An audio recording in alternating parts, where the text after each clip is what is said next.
In this episode, I dive deeper on secrets of people who are naturally thin. Watch all the way to the end because the results may surprise you. Without further ado, my name is Jeremy Colon, and this is The Dark Side of Fitness, episode 36.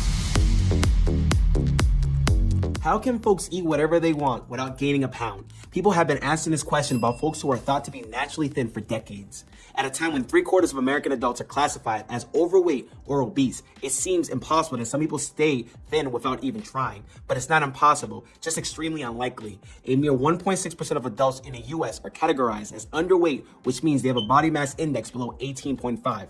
Here's a graph of what someone with such a low BMI will look like, using average heights for biological males and females.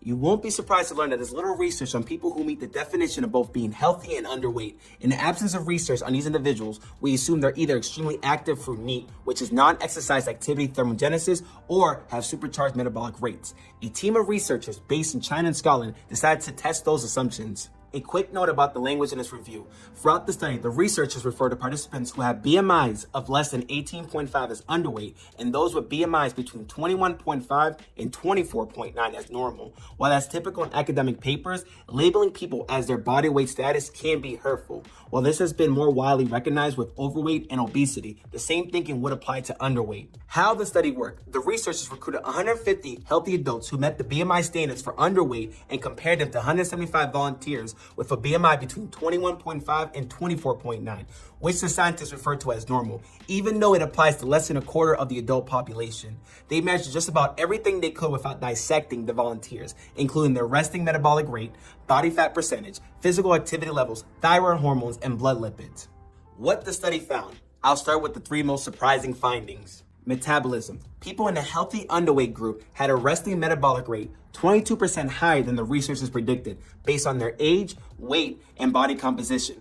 The researchers say this finding is associated with higher thyroid hormone levels. Exercise. Contrary to the researchers' assumption, the participants in the healthy underweight group weren't extremely active. In fact, over the course of the day, they were 23% less active than those in the normal weight group and spent more time either sedentary or doing light activity. Appetite. The volunteers in the healthy underweight group ate about 12% less than the participants in a normal weight group. So much for the idea that the naturally lean and light people can eat like sumo wrestlers without gaining weight. Here are some coaching takeaways from this study. Number 1, don't make assumptions about someone based on their weight. Don't assume someone's size or shape tells you anything important about who they are and what they want. Most of all, don't assume that someone with a large or small body size got there because of what they ate or how active they are. Number 2, genes are powerful at any size. We know genes affect weight and body composition in complex overlapping ways. We also know humans on average have gotten much bigger in just 1 or 2 generations, way less time than it would take for genes to evolve through the process of natural selection. To make sense of the dramatic shift, we tell ourselves that we evolved to seek food, to eat lots of it when we're cold, and to store the excess calories as fat. And when food wasn't available, our ancestors' survival depended on their ability to downshift their metabolism to conserve as much energy as possible.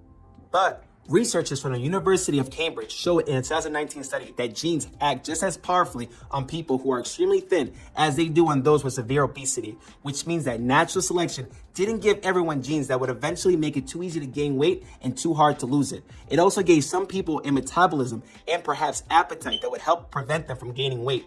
Nature, as it seems, is biased towards diversity. I want to say thank you so much for taking the time to watch this video. As always, please like, subscribe, and share this with anybody who could benefit from this information. Please comment below your thoughts, and I'll see you in the next one. Take care.